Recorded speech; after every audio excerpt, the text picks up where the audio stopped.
Thank you for joining us today. Today, we're going to be celebrating and recognizing our sustainability fellows. We have a wonderful program, and our fellows this year are presenting their final projects. And we're excited to share those projects with you. We hope that you have an opportunity to visit with them. I do want to share with you the agenda. Welcome everyone again this morning, and share with you that we will begin with welcoming remarks, and then we will move on to the 4 presentations of our fellows who are graduating from our fellowship, not necessarily graduating from their masters. I think some of them still have another semester to go, but they are finishing up their fellowship. And so after each of the fellows present, we're going to allow their advisors, if they're with us, to unmute themselves if they would like to provide any comments, additional comments about these incredible students and their projects. But we will wait for Q&A until after all 4 presentations are over, and then we'll take a look at and introduce you to the current fellows so that you know some of the projects that they're going to be working on and expectations of those final projects for next semester. And then we will close. So we have a great program for you today in celebration of these incredible projects and students, these very talented students. So we're going to begin with opening remarks from Dr. Parwinder Graywall. So Dr. Graywall, Davey, if you can please unmute Dr. Graywall so he can welcome us all to this incredible program. I really appreciate it, and good morning, everyone. Good morning, everyone. Thank you, Marinella, for the introduction to the program. I am really very, very excited about this program. As you know, my heart is in sustainability. And the reason we started this program about 3 years ago is to provide the opportunity to students who have interest in sustainability and to help them, engage them in some significant on-campus or off-campus sustainability projects. They could be projects that are research-based. They could be projects that are helping local nonprofit organizations develop their work. They could also be projects that are related to the university's mission. For example, greenhouse gas inventory type projects. This sustainability program provides a tuition scholarship to the students and is open to all disciplines and all colleges within the university. So student can express their interest, and based on their interest statement, we decide the type of project they could work in and also whether they will get the fellowship. So far, I believe over 30 or so projects have been completed by these remarkable fellows. Each time I come to this type of function and hear their projects, I'm always in awe. They do really very, very good work, and under the able guidance of Marilyn of Franklin and their own supervisors as well, they have done some really, really good projects. Some fellows have engaged in our new campus food security initiative, and others have engaged in, some fundamental research as well. This year, one of our fellows have been getting several different awards, Haimanti Majumder, and along with her supervisor, Dr. Jasim Udan. So congratulations to her as well.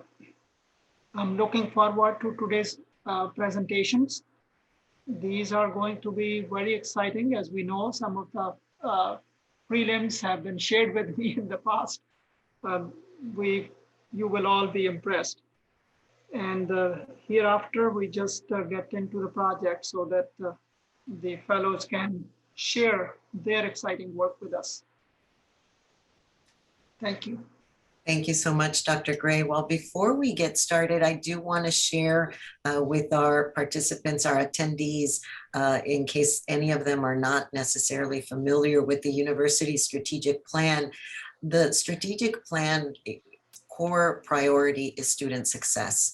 And within the tools that are determined to be tools for student success, we have sustainable development. We truly believe that education for sustainable development is one of those key components to student success. And this is one of the main reasons why this program is so important to us, because we help our students and their advisors understand the sustainability approach to research, because this is a research project. And the alignment of this sustainable development education goes along with the United Nations 17 goals for sustainable development. These goals are goals that are all about quality of life. I know that there's been this misconception in the past that sustainability is purely about protecting the environment and protecting the planet. That is a part, but it's also about the protection of society and the protection of our economy.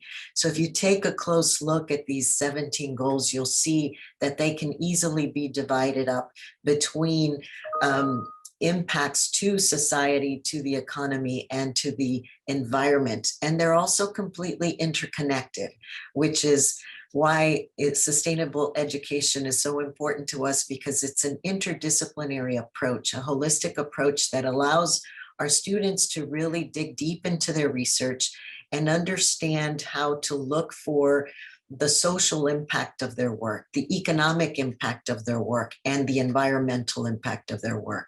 So at the end of the day, for them, the formula of sustainability proves to create a total successful way of sharing the value of their solutions to these problems. And you're going to hear from 4 incredible and talented students and the projects they chose this year to be their research projects, and how they integrated this formula of looking at the social, environmental, and economic impacts of their work. So we're really excited to share these with you. And we are going to begin with our first presentation. Now we are going to unmute the mics for any advisors that are present after each presentation, but I ask all of you to consider questions and to start putting those questions in your Q&A box. At the end of all 4 presentations, we'll open up the Q&A box so that you can have a conversation and dialogue with our sustainability fellows. So thank you for joining us. And we are going to begin with our very first very talented fellow, Natalie Salazar. She chose to do her project on Campus Food Security Initiative. This is an amazing program that was initiated by the department, or the Office of Professional Education and Workforce Development, under the guidance of Ms. Jayshree Bhatt. And Natalie is going to provide us a presentation on the successful impact of this project here at the university, at the campus. This project is tied to the sustainable development goal of zero hunger. And rather than me explaining it to you, we're going to watch Natalie's presentation. She does an amazing job of sharing just how successful this program has been here at UTRGV. Also, as a faculty advisor, she had Dr. Mark Ramirez, and of course, Ms. Jayshree Bhatt, who is the leader of this project. So thank you. And Davey, if you could please share Ms. Natalie's presentation, appreciate it.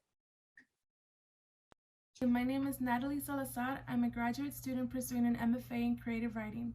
My sustainability fellowship project is on the Campus Food Security Initiative. Here's a photo of my younger sister Nancy and a smaller photo of me and 3 of my siblings. Nancy is standing next to a funny menu of the week that we made when we were both undergrads at UTPA in summer 2012. We were so low on money this day that we had looked around our apartment for spare change, came up with $5, and all we could afford were bags of noodle soups and beans for the week. Experiencing food insecurity wasn't new to us as college students. We were 7 siblings, children of a first-generation immigrant single mother. Because it was personal to me, I was very excited to work on this project. As a writer, I focus on themes of human rights and social justice regarding immigration, racial inequality, etc. I've learned through this project that food security is another part of global social justice. Hunger and food insecurity are not the same thing. The USDA defines food insecurity as a lack of consistent access to enough food for an active, healthy life. Hunger and Health, a partner site of Feeding America, states that hunger refers to a personal, physical sensation of discomfort, while food insecurity refers to a lack of available financial resources for food at the household level. This image shows the food insecurity experience scale, which is integrated into Sustainable Development Goal number 2.1.2 and describes the levels of food insecurity. People who experience food insecurity likely face other overlapping hardships, such as housing insecurity, health emergencies, or underemployment. When chronic diseases such as diabetes, high blood pressure, and heart disease are factored in as a cause of poor nutrition, it's a cycle that's hard to break out of. Now I share an image on food insecurity from a global perspective. We see the world's total population and the amount that is undernourished. The most affected are Western Asia and the sub-Saharan region of Africa. This hunger map is by the United Nations World Food Program, who won the Nobel Peace Prize last year, 2020, for their amazing efforts in combating world hunger. The countries in red are those experiencing severe malnourishment. The United States is at a lower level, but still makes up over 2.5% of the world's food insecure. Next, food insecurity at the national level. This is data from Feeding America, the nation's largest hunger relief effort.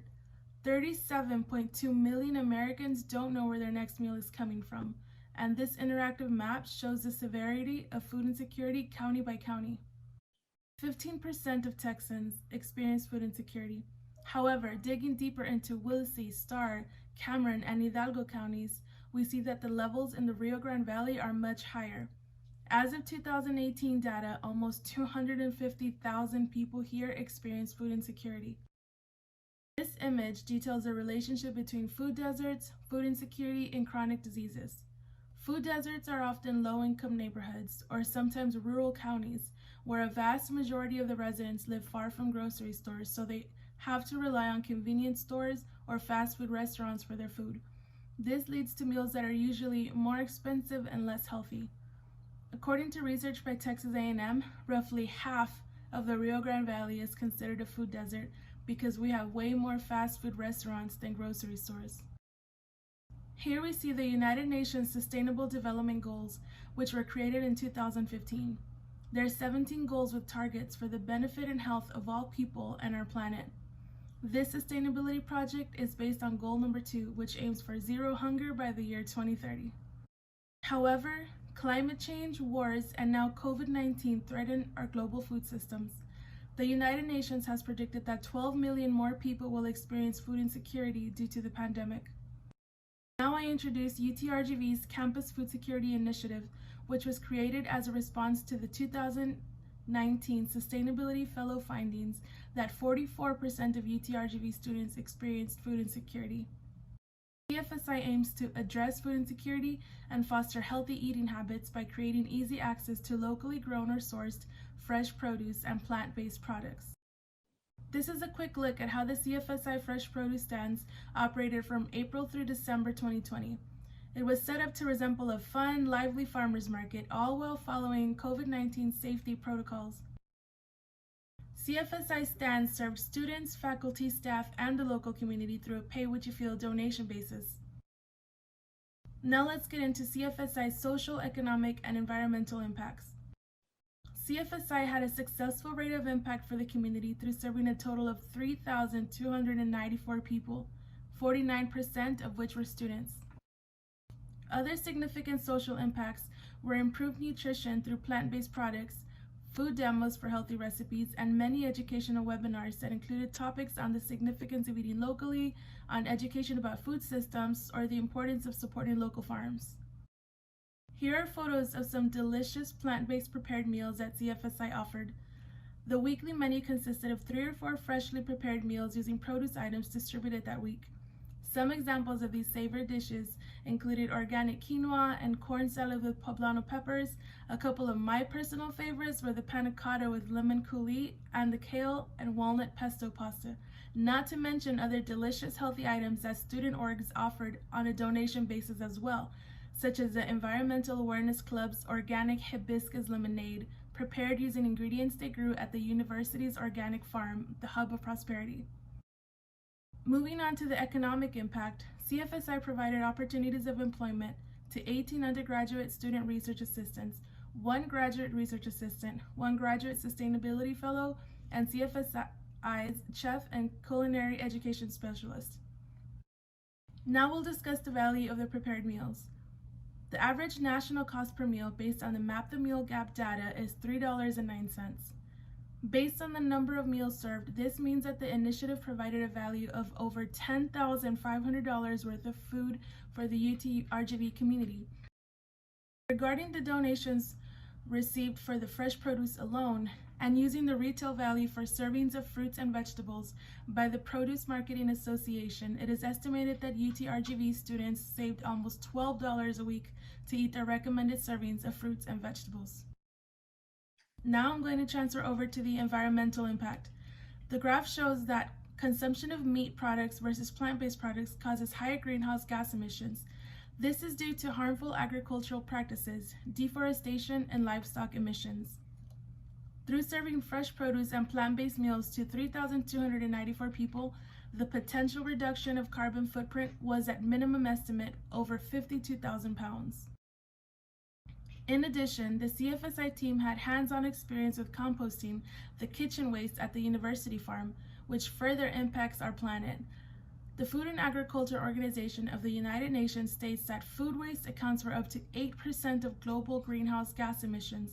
This is due to toxic methane gases produced when food breaks down in landfills. In June, a survey was created for the participants of the produce stands, in which we discovered that there was a correlation between higher attendance from a higher classification of students, and that the greatest motivator was the access to fruits and vegetables. A second survey was sent out in which the answers were congruent with the first. Financial need and the need for produce were still the top reasons for continued attendance. This clearly shows the great value of CFSI for the community during a global crisis where unemployment and food insecurity rose. Future plans for CFSI are to continue to serve, educate, and empower the community on incorporating healthy food habits through webinar series and culinary education programs centered around plant-based food. Recommendations. It would be helpful for CFSI to showcase the campus community gardens managed by student organizations so that their produce can be made accessible more widely, thus ending produce waste due to limited exposure to the UTRGV community. The university pantry was helping an average of 120 students monthly before COVID-19, and those numbers fell to an average of 55 students a month during 2020. It may also be of mutual benefit for them to work with the CFSI team to incorporate fresh produce and plant-based meals into student food assistance. Acknowledgements. I want to thank Dr. Graywall for granting me the incredible opportunity to work as a Sustainability Fellow. It's a project that I've been very grateful for and very proud of during my graduate career. Thank you also to the Graduate College for awarding me the fellowship. I thank Ms. Jayshree Bhatt for spearheading this amazing initiative and thus providing a sustainability project that I could report on. Special thanks to Ms. Marianella Franklin, who was my fellowship mentor. Through her enthusiastic support, genuine care, and guidance, I learned a lot about sustainability, but I also developed more discipline and better research skills that enhanced my own graduate career. Thanks to the Office for Sustainability for their important work on our campus and community. Thank you. Thank you so much, Natalie, for such an amazing presentation. At this time, I want to open the mics to Dr. Graywall and to Ms. Jayshree Bhatt if they have any additional comments about the project or about Natalie's work. And then we'll take the questions from our audience after we hear all the other presentations. But I do want to allow Dr. Graywall and Ms. Jayshree Bhatt to share any comments they might have, since they work so closely with Natalie as well on this amazing project, the Campus Food Security Initiative. Jay, please, you go ahead first. Davey, can you unmute Ms. Jayshree? Yeah. Okay. Can you hear me? Yes, we can hear you. Thank you so much. Yes, I was listening. Unfortunately, there was a little bit of a problem with the link this morning, so I got on just about halfway through. But I've been in touch with Miss Natalie Salazar throughout the time that she was, working on this presentation. So I've had the chance to give her feedback as well. Congratulations, Natalie. So you did it. She was part of, thanks to Dr. Greywall's, foresight in making sure that there was a sustainability fellow that also got to look at the Campus Food Security Initiative from a research perspective.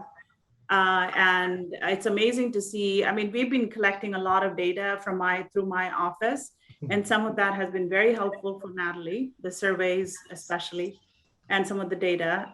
But overall, it was really nice to see this type of work being recognized through research as well. So congratulations, Natalie, again, for completing this research project. And thank you, Dr. Greywall, for supporting the, not just the sustainability fellows, but also innovative initiatives like the Campus Food Security Initiative. And Marianella, I think you've been a great mentor to her as well. So thank you. Thank you, Jayshree. Thank you, Jay. Thank you, Marianella. Natalie, you have presented a wonderful, wonderful project. Your presentation is very impressive. This is a lot of work that you put into it.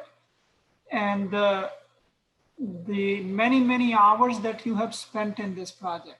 I know it was an expectation of sorts that people participate in sustainability projects, but how much time you put into it and learn from it all depends on the faculty fellow, the student fellow.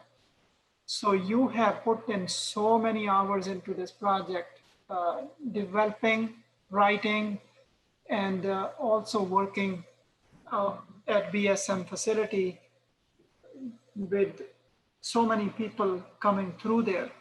So congratulations. We are very impressed with your dedication and the impressive presentation. Thank you so much. I appreciate that. And thank you again for the opportunity that you gave me to be a sustainability fellow. But if I can just say something really quick, what you mentioned about the hours that I put in, yes, it was a lot of hours, but it was also a lot of fun. I had a unique chance to not only research on it, but also to be a part of the actual CFSI team and in the way that like I would go to the produce events and, also be able to receive the benefits that CFSI provided. So it felt like, I was like very involved with the project with Miss Jayshree Bhatt's project, and I really enjoyed it. And it's very memorable for me. And I learned so much through the initiative and research skills that I developed. And also even undergoing all the changes that the pandemic, brought upon us, so it was a lot of learning, and I'm very grateful and very proud of this project. But thank you again. Thank you, Natalie. We're very proud of you as well. Thank you. Thank you. We are going to move on with our next presenter, who is Ms. Griselda Salinas. Ms. Griselda is actually an educator in high school, and she is working on her second master's. She chose to do her project on a project that she has that she initiated called La Frontera, a vehicle of engagement for quality education and student success for immigrant families and students. So her faculty advisor is Dr. Rosalinda Hernandez. And next we're going to hear all about the incredible work that she is doing at La Frontera. So JV, if you could please help us out with her presentation, and then we'll hear from Ms. Griselda shortly afterwards. Thank you. Hi, my name is Griselda Salinas, and today I will be presenting in Sustainability Goal Number 4, Quality Education. The title of my project is La Frontera, a vehicle for engagement for quality education and student success in minority-serving communities through leadership and sustainable development. The motivation behind my project lies within my educational journey. They say you can accomplish anything through hard work and dedication. However, when you're lucky to have someone support you along the way, accomplishing your goals is almost a guarantee. My educational journey began as a migrant child, daughter to two immigrant parents in the early 1980s. Although my parents had instilled in me a good work ethic, year after year I experienced sadness, as I was never able to see my yearly accomplishments celebrated. This continued until one day I found that person who would change my future and would provide me with the necessary support to accomplish my goals. He was instrumental in my life, and it was there that I realized that having someone's support to guide you can make all the difference.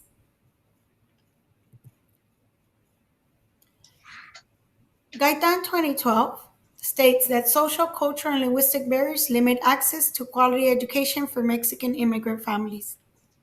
The Pew Research Center 2016 states that Mexican immigrants are less likely to pursue a higher educational degree.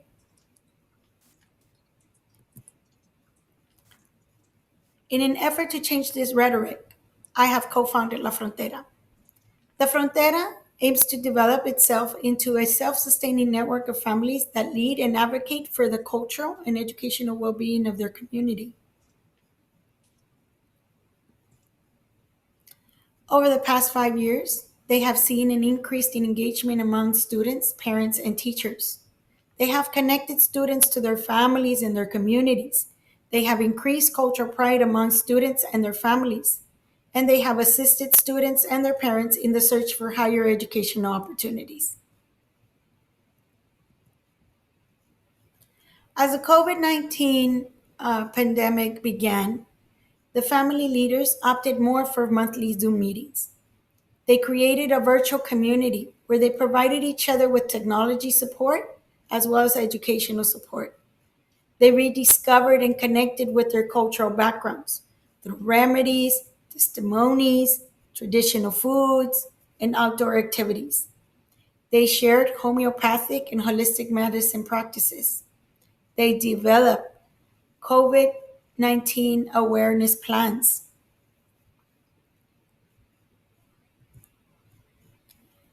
La Frontera network has been growing over the past 5 years. It has seen a 700% increase from year 1 to year 5. It has impacted 160 families and over 200 children in these 5 years.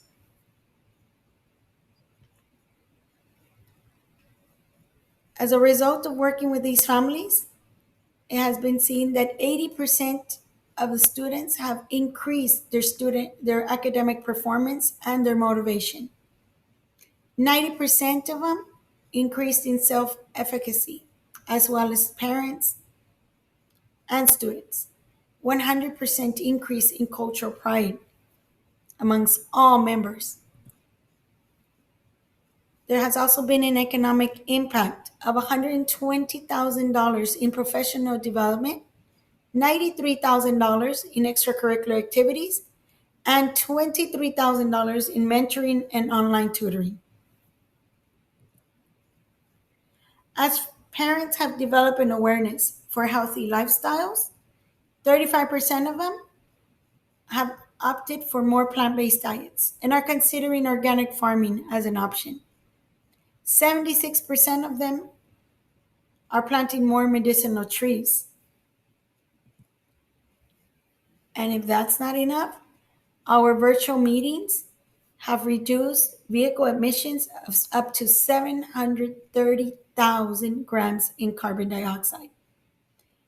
A decrease in environmental waste has also been seen because our monthly Zoom meetings have replaced our face-to-face meetings where we are not using any plastics or any other non-degradable materials. Our future goals include to expand La Frontera Club throughout the Rio Grande Valley, to create partnerships with districts, UTRGV, local and state agencies, to prepare family leaders to lead on community development projects, and to support family leaders to present at local, state, and national conference.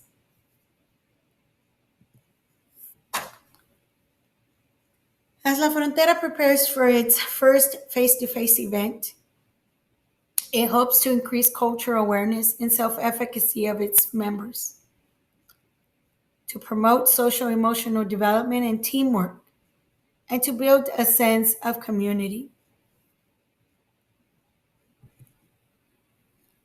Support, guidance, and resources are three things that have made all the difference to the Tames family.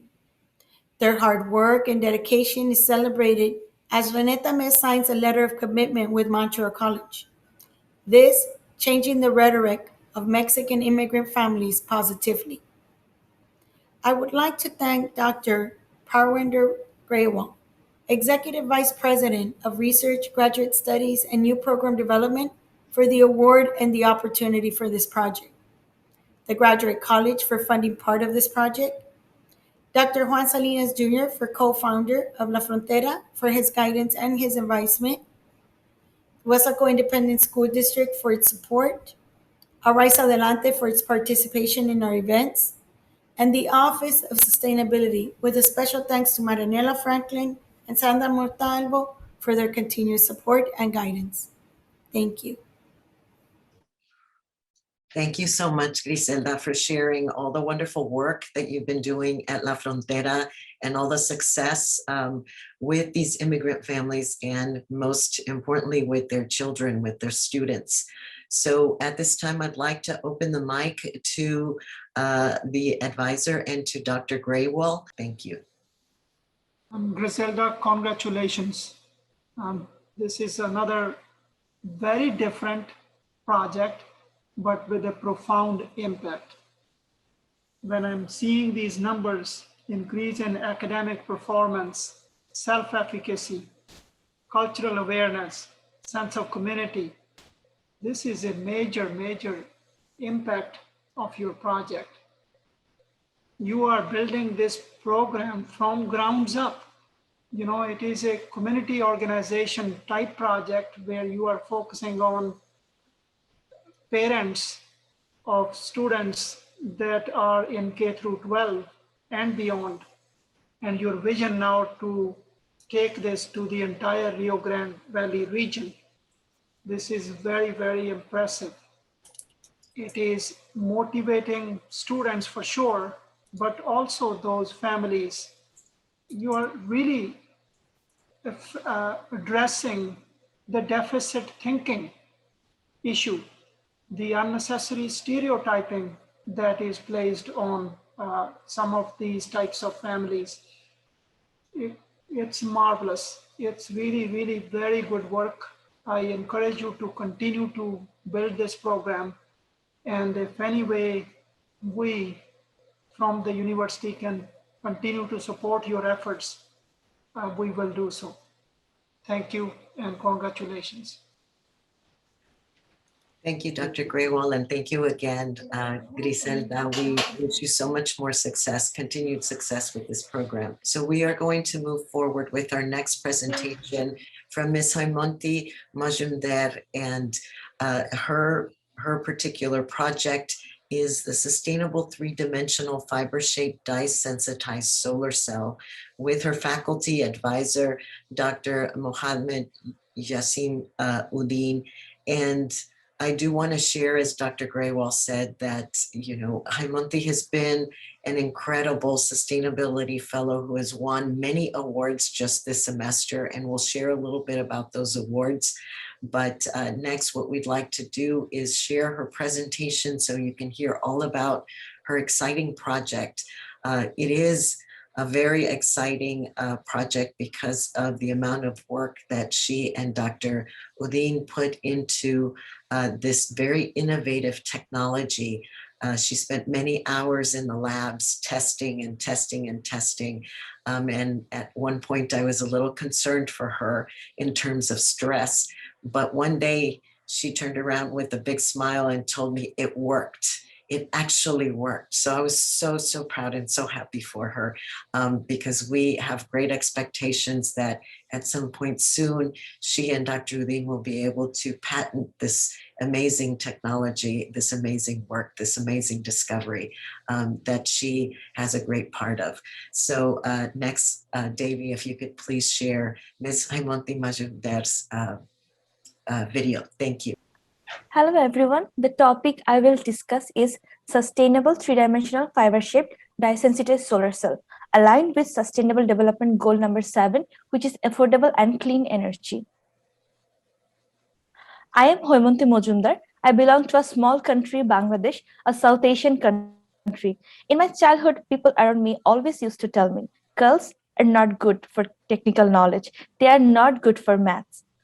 I was an orphan, a stubborn one. I rolled up my sleeve, proving them all wrong, became a chemical engineer.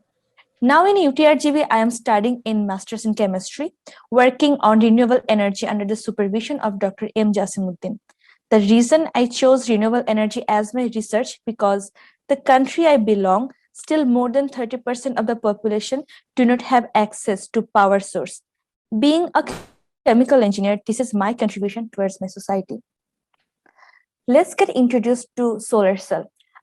A solar cell is an energy harvesting technology that converts the energy of light directly into electricity by the photovoltaic effect. The operation of a solar cell requires basically 3 attributes. A solar cell, which is made of 2 layers of silicon, which let the electricity flow when exposed to sunlight. As photons enter the layer, they form electrons. When photons hit the layer of silicon, electrons pass through the junction, generating electric current. Now let's talk about the history of solar cell. In 1839, Edmond Becquerel first discovered the photovoltaic effect. On April 22nd, 1970, the first Earth Day was celebrated where scientists first discovered the impact of solar energy for environmental protection. In 1883, Charles Fritz created the first solar cell by coating selenium with a thin layer of gold, which had a very low efficiency, but still was the first solar cell in America. In 1970, after the energy crisis in America, Congress declared the Solar Energy Research, Development and Demonstration Act of 1974. In 2018, solar generated about 1.5% of US electricity. Now, we will talk about the limitations of solar cell. The initial cost of installing solar cell is pretty high. Solar cell energy is expensive and requires lots of space, and it requires high maintenance cost.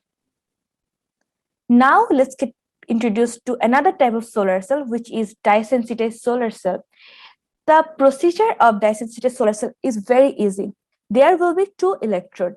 When the sunlight will hit the electrode, the photon will be charged and it will create energy. It will create electron. The electron will be passed from one electrode to another electrode. Basically, the electron will move around the circuit, which will create electricity. Now, why we should actually talk about DSSC? Because it's low production cost and lower investment cost compared to other conventional PV technologies. It's very flexible, lightweight, and there is less chance of pollution. Let's talk about the methodology and result.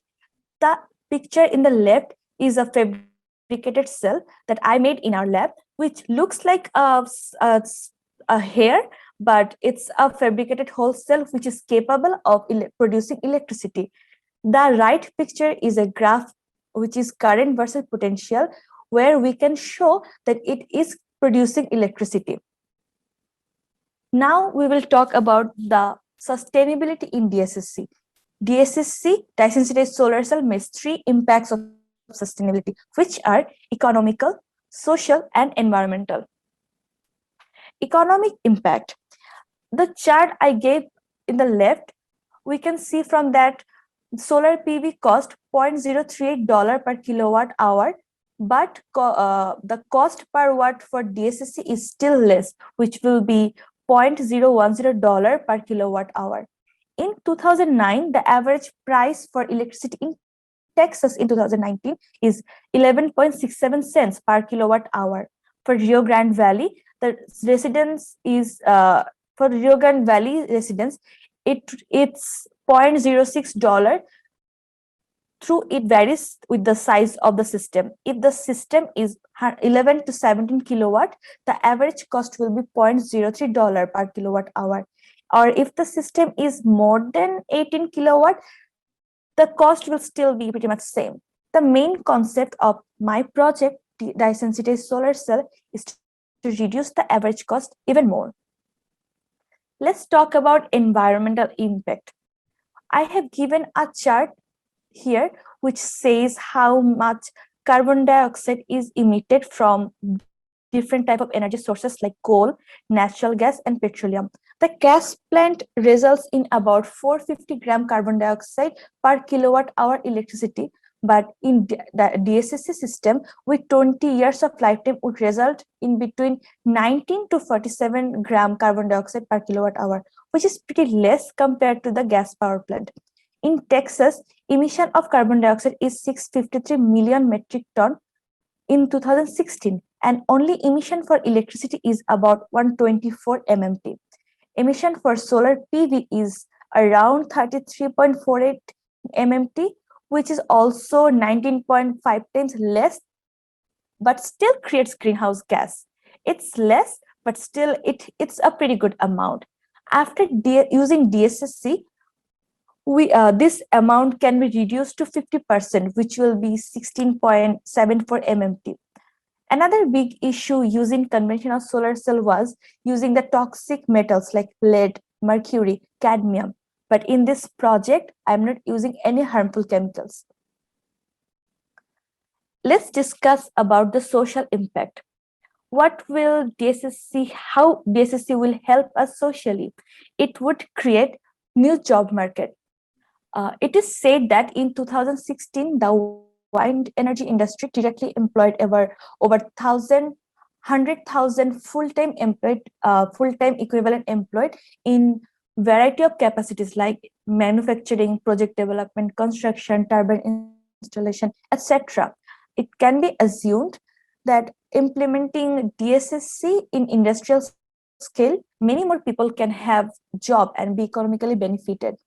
It doesn't have any health hazard. It's said that the air and water pollution emitted by coal and natural gas plant is linked with breathing problems.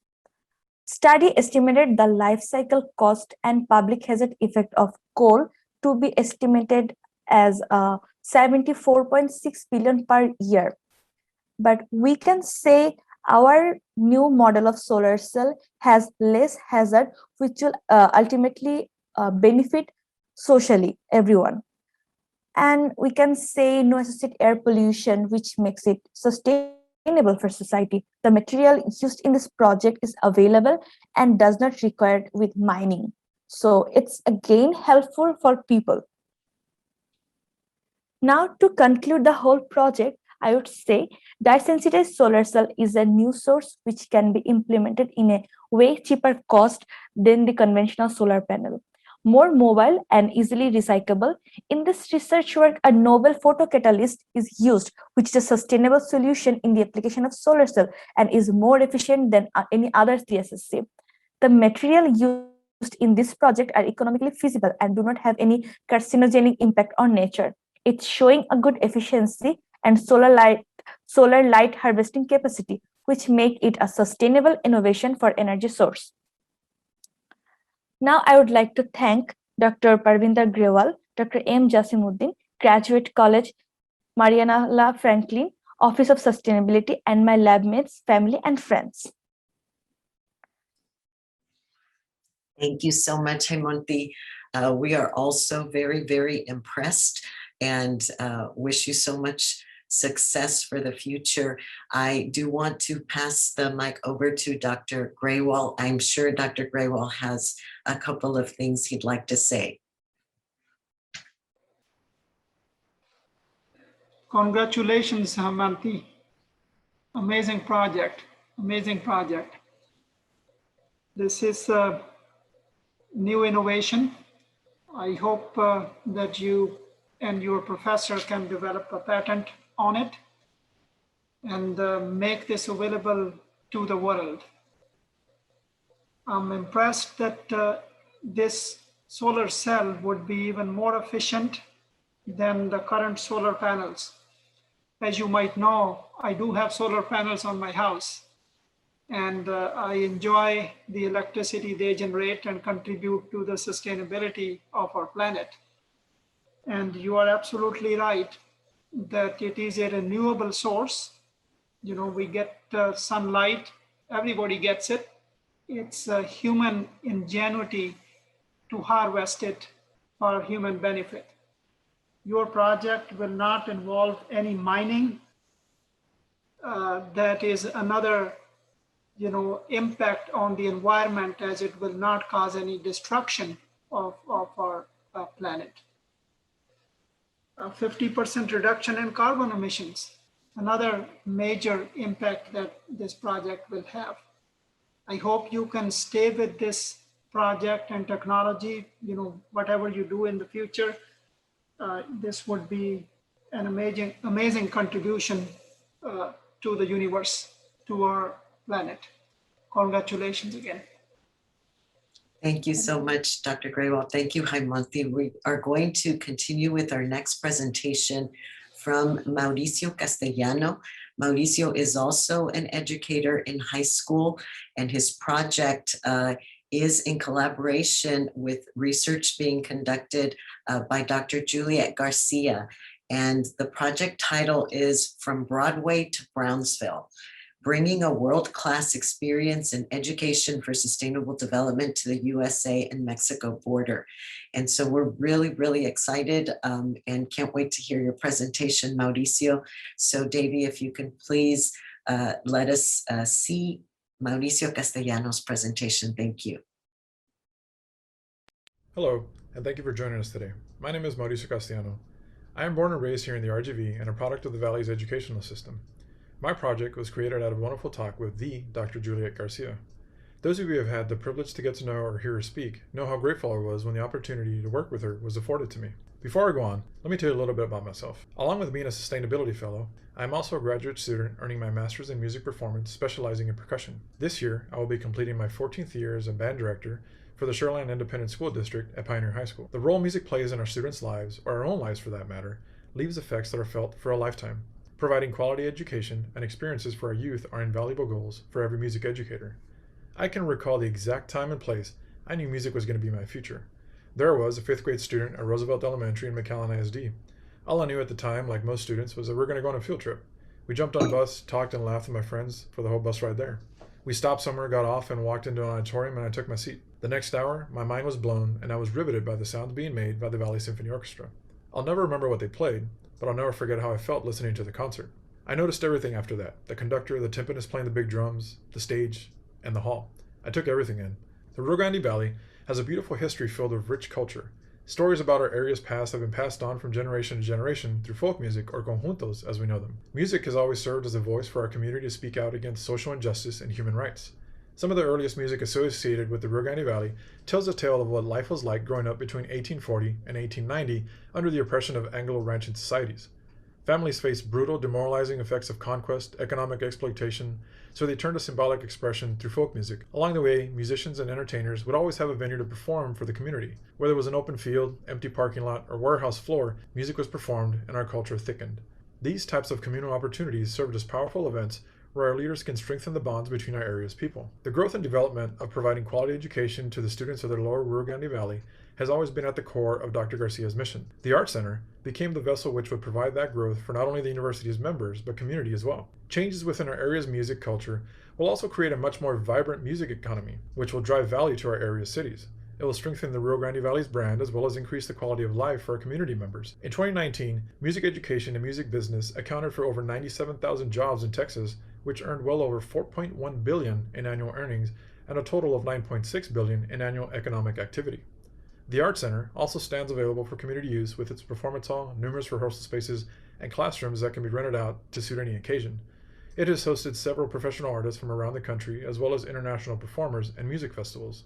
Usability was a key component to the design of the Art Center.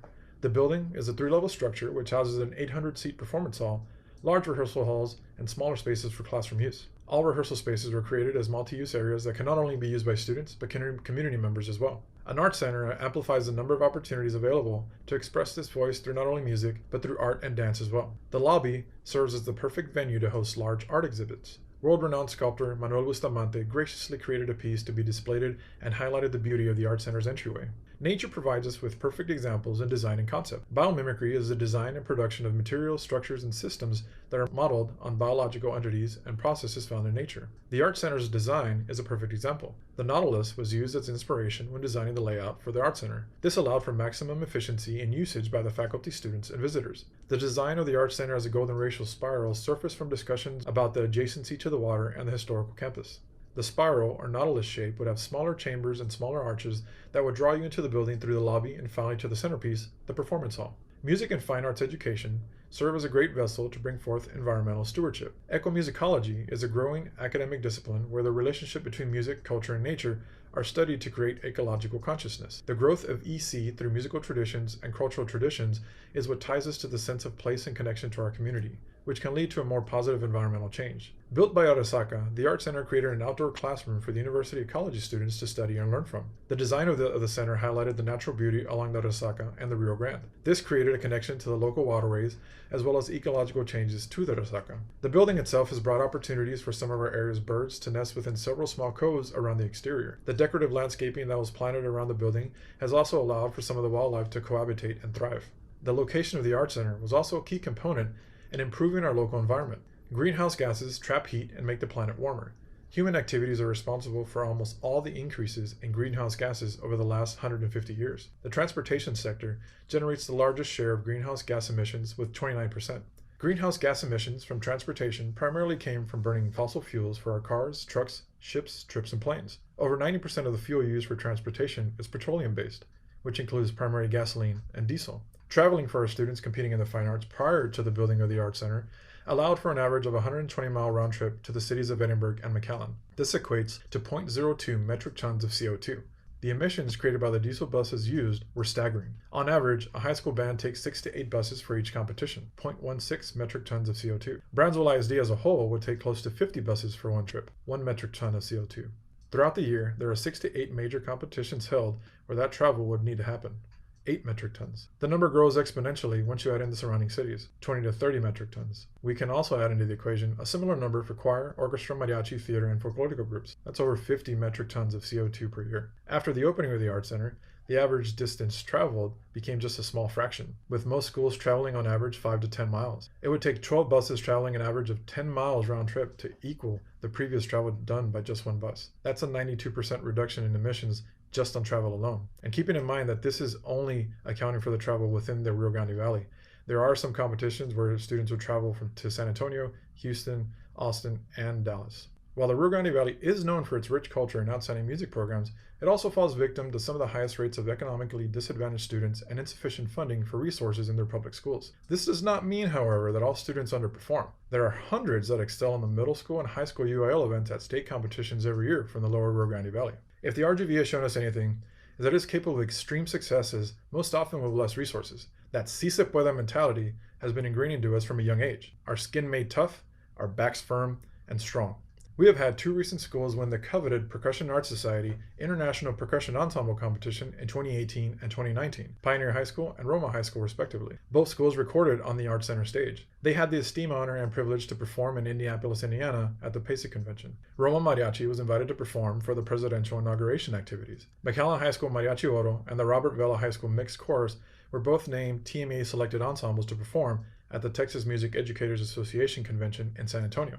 Harlingen High School Jazz Ensemble, Roma Middle School Symphonic Winds, South Middle School Symphony Orchestra, and the Villa Middle School Jazz Band 1 have been invited to perform at the prestigious Midwest Clinic in Chicago, Illinois.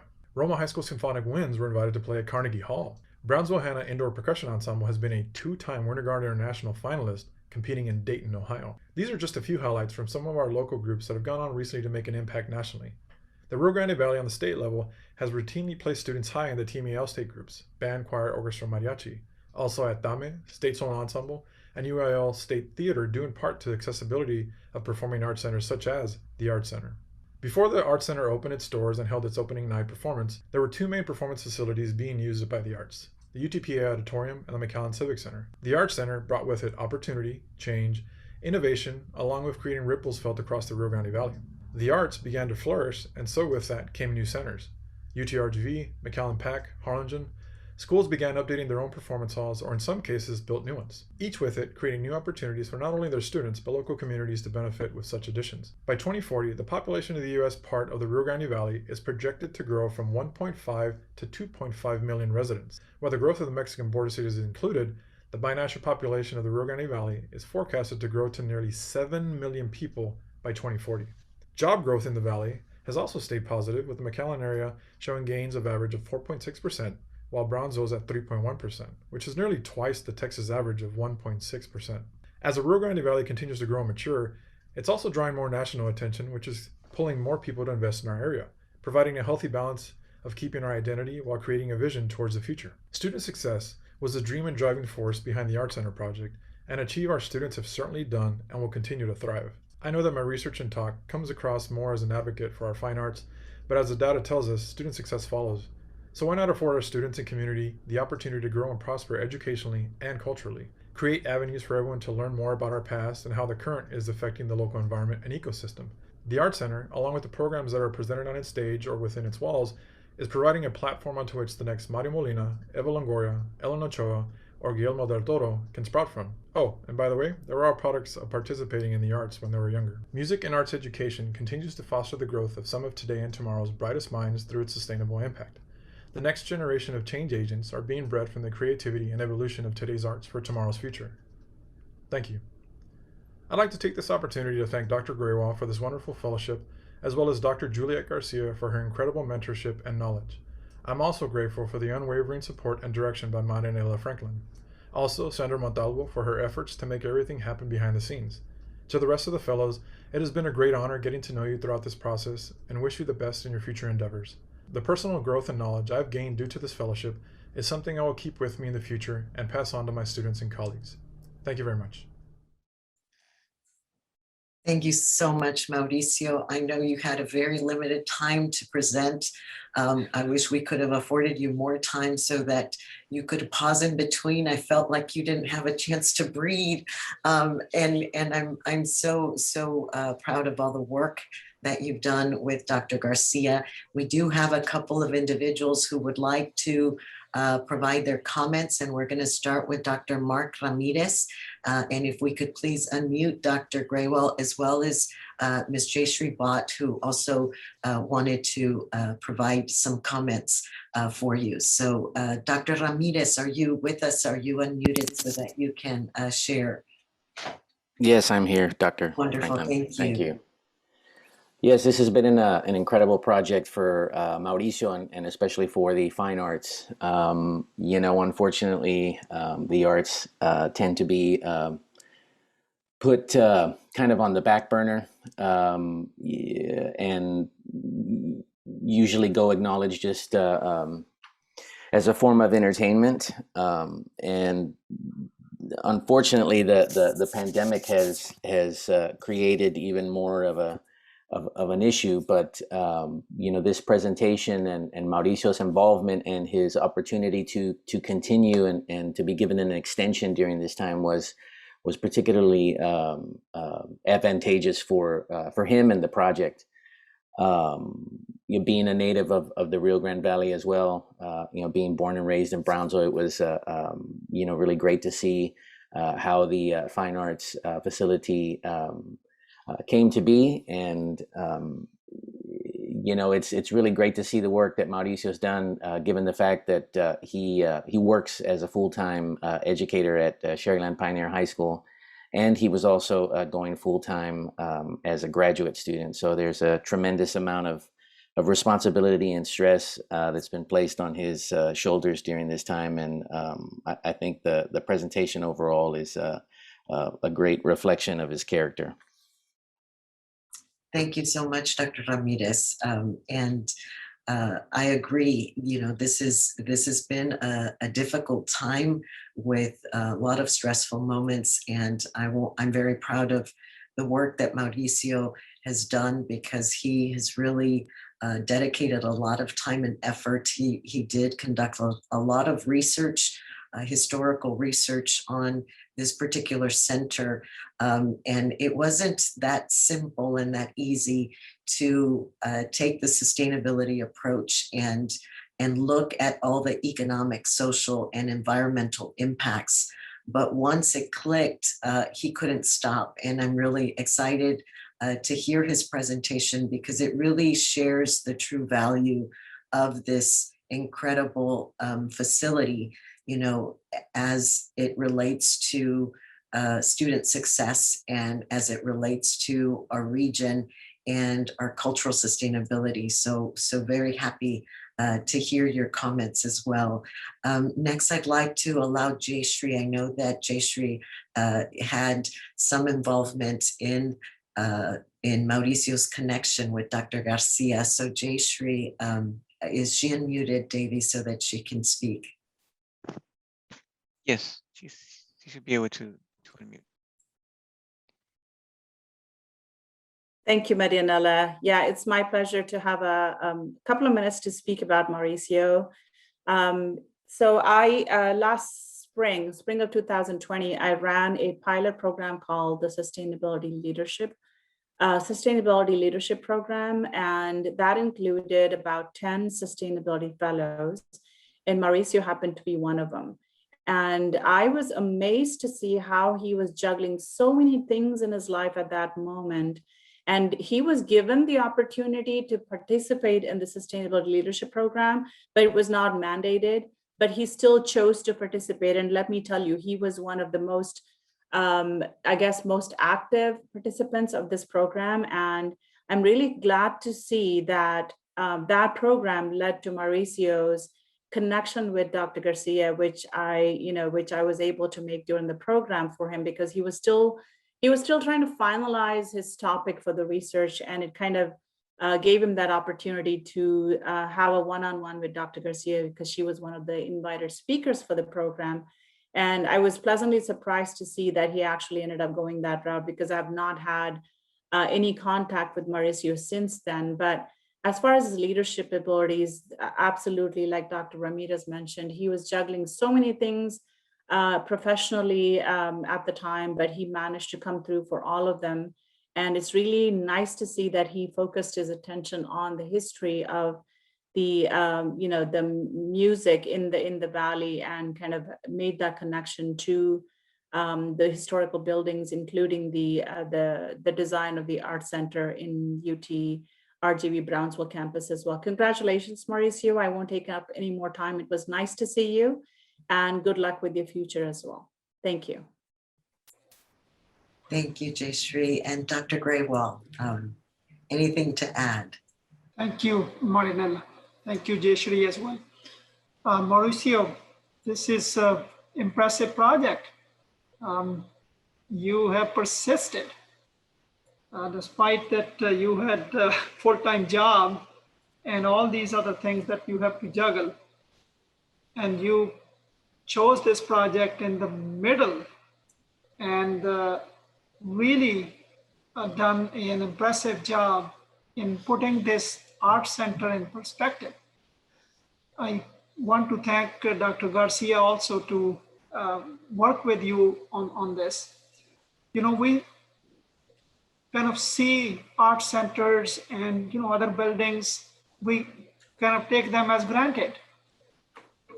But these things have been established by visionary leaders who think about our local need, local economy, education, and these things take the world, take many people to establish.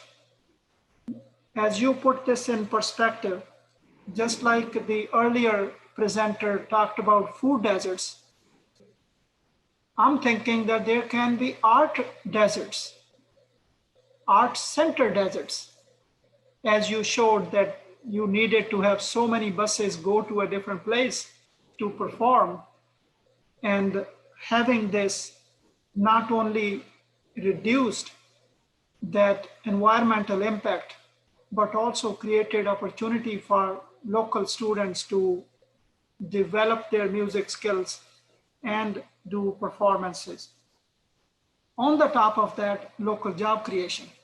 That is true sustainability, as Ms. Marinella always talk about, the three-legged school and so on, three-legged stool.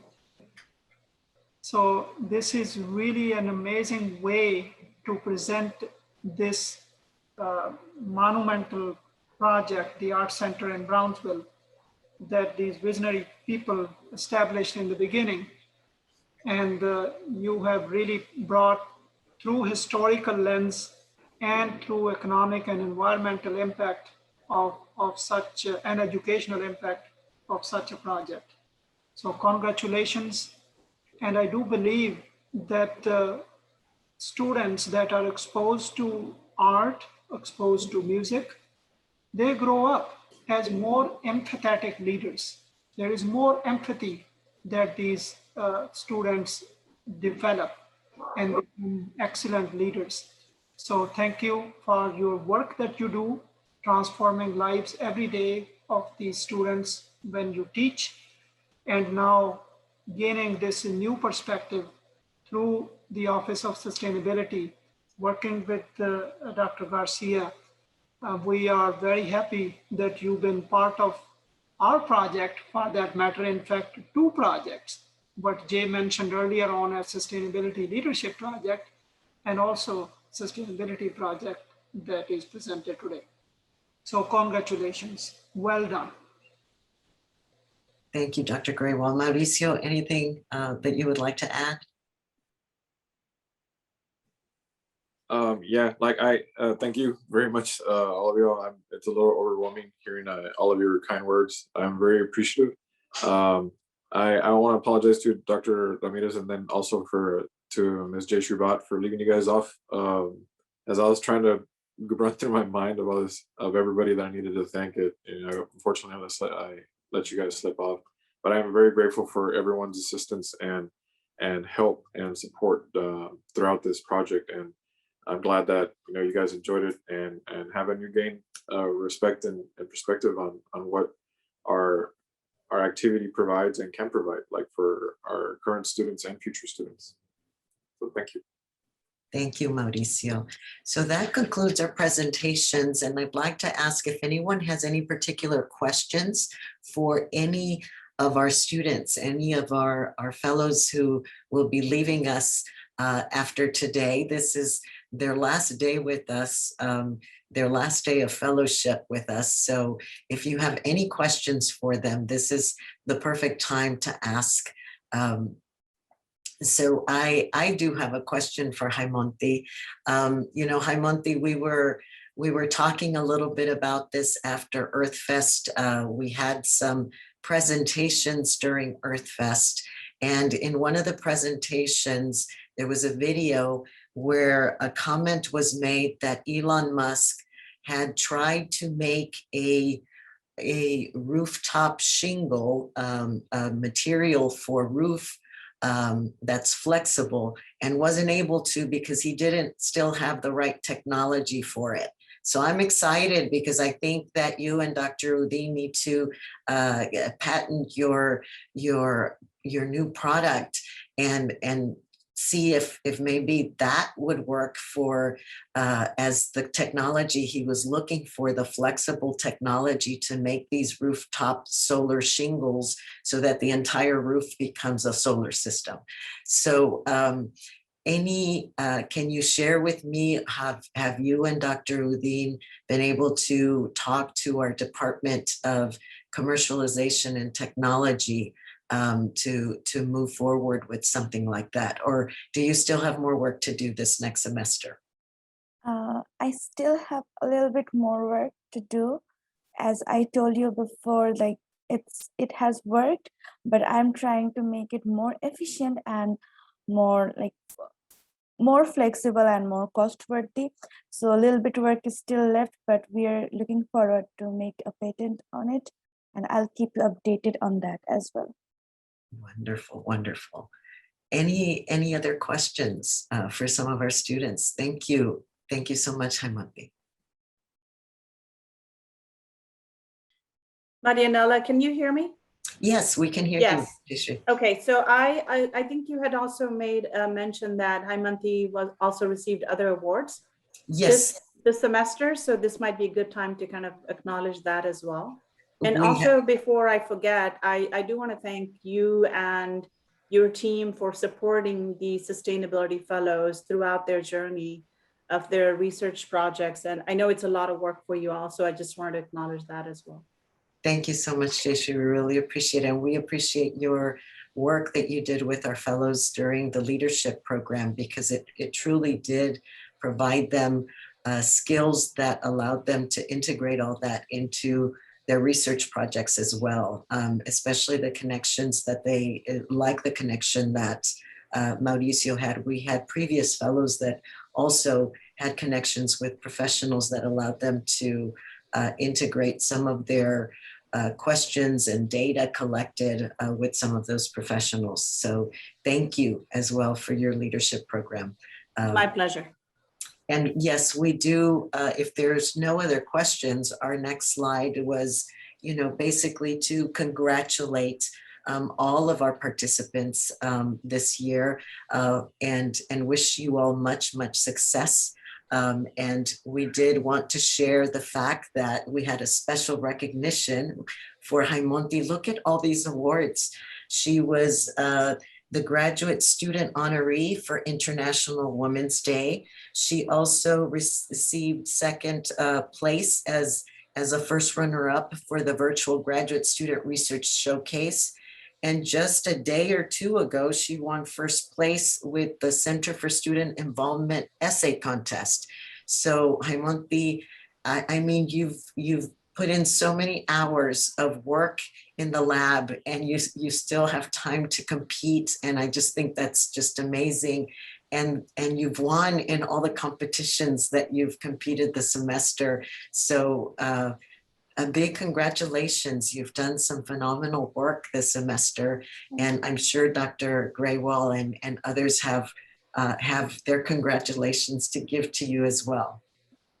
Thank you so much. Thank you. Thank you all for such amazing work. With that, I'd like to introduce you to the current cohort, just so you can see some of the new projects that our cohort is working on, and so you can get to meet our cohort of sustainability fellows, because some of them will be presenting next semester. It will be their last semester with us, and others will be until the spring of 2022. I'm losing my years now. They're all just going so fast. So I'd like to introduce you to Simi Chowdhury, and she is working on a project called The Relationship Between Organizational Citizenship, Behavior, Total Quality Management, and Corporate Sustainability. And her faculty advisor is Dr. Jo Jung. And again, she is contributing to Sustainable Development Goal number 8, which is about decent work and economic growth. Also, Ms. Claudia Aleman has been working with Dr. Jongmin Kim and Dr. Mason Pornick, and she is actually collecting all the data for UTRGV's greenhouse gas emission inventory. For those of you who were with us for EarthFest, she gave an incredible presentation that shared the specific data and analysis of our greenhouse gas emissions inventory for the fiscal year 20, showing some considerable amount of reductions because of the way that we are now operating our campus because of COVID. So wonderful work there. Also, we have Mohammed Forhad Ahmad, who is doing some impressionable work, very impressive work on nutritional pharmacological investigation of the unexplored seaweeds native in South Padre Island at the Gulf of Mexico. And he is working with advisor Dr. Debasish Bandi, and they have some incredible work and presentations to share with us here in the coming semester. A lot of different applications that we've been seeing with the cultivation of seaweed.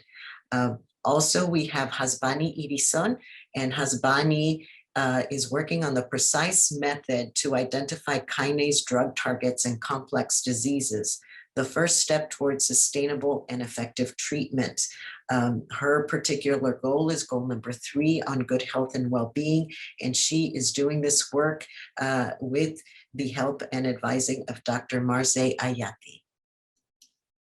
Anita Narayanan is working on 3D printing of embedded sensors, pushing the limits of commercial off-the-shelf sensors. And she is doing this work with advisement from Dr. Zhanzi Li on industry innovation and infrastructure is her contribution to goal number 9 of the Sustainable Development Goals. Also, we have Ashrafuzaman Nassim, who is working with Dr. William Donner, and they are looking at evacuation preparedness plan for decision-making, one step further to a resilient community in the Rio Grande Valley.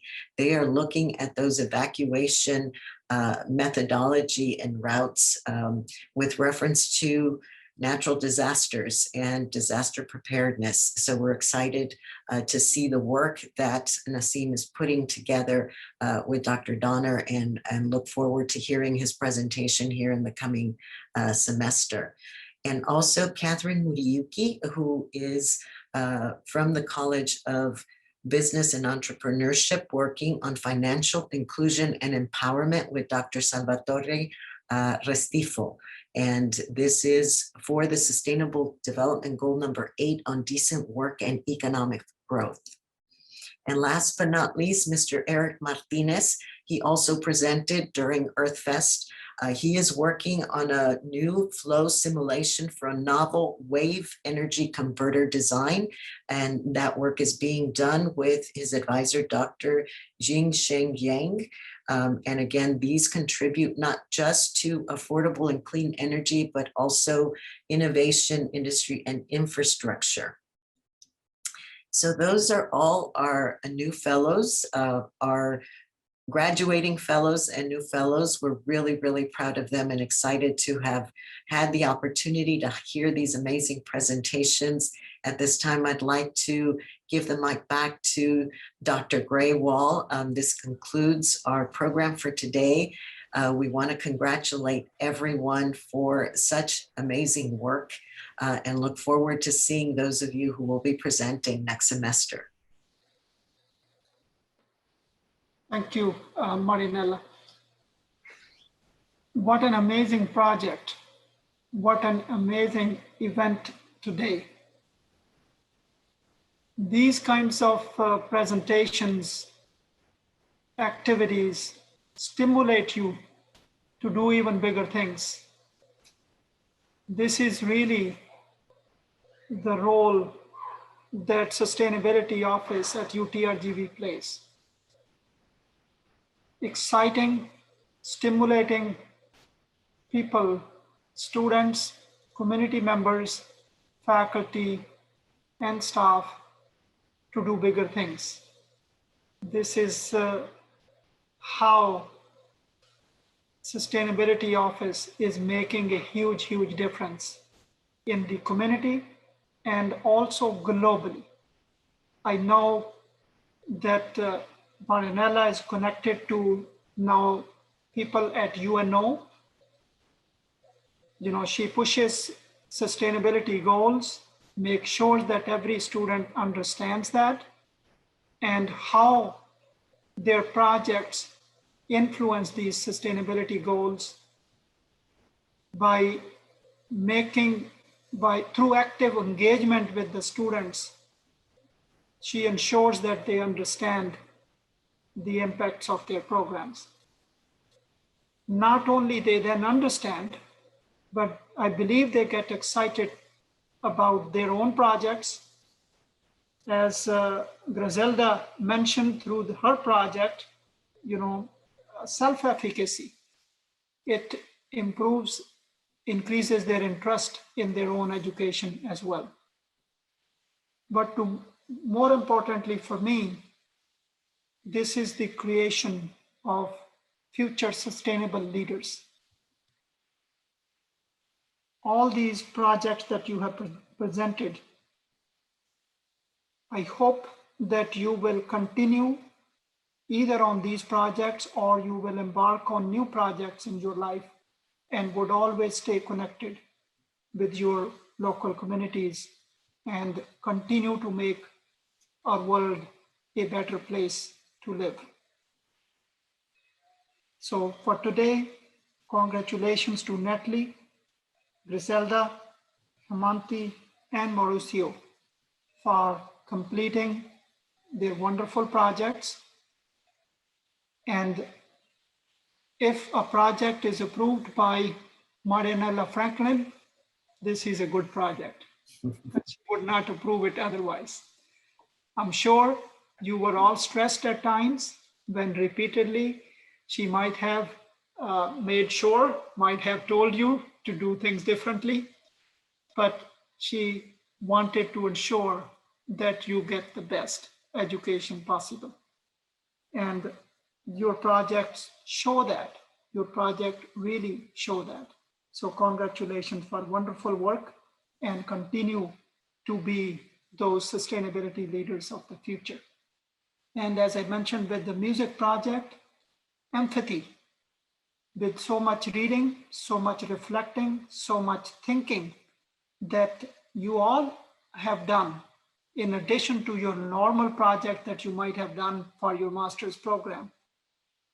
This will help you become those empathetic leaders that will champion sustainability into the future. And now I'm looking forward to the projects that will be presented in the next semester and beyond, all these new sustainability fellows that are fully engaged in their projects right now. And I truly look forward to what they will have to say in the next presentation next semester. So congratulations to everyone. Thank you to the faculty members who participated. Thank you to the Sustainability Office for their work and the work of Professional Education and Workforce Development Office led by Jayashri Bhatt for intersecting, for engaging with Sustainability Office in terms of leadership development of the fellows. So we appreciate all that you have done, many hours, as I mentioned earlier, to engage in these projects. I'm sure you learned a lot, and now you are our new sustainability champions. And I hope that you will continue on that path. Thank you very much. Thank you so much, Dr. Graywall. At this time, I'd like to say thank you to all the fellows, advisors, departmental collaborators, and consultants for your dedication, commitment, and your continued support. You are all a part of the success of this program. And again, we want to thank you for joining us today and being a part of today's reception and congratulating our 4 sustainability champions, Mauricio, Griselda, Haimanti, and Natalie. Thank you all so much. We will look forward to seeing you again next semester so that you can hear the presentations of our next sustainability champions, our next sustainability fellows. Thank you again all for joining us, and we hope that you have a wonderful rest of the day, and we look forward to seeing you again. Goodbye.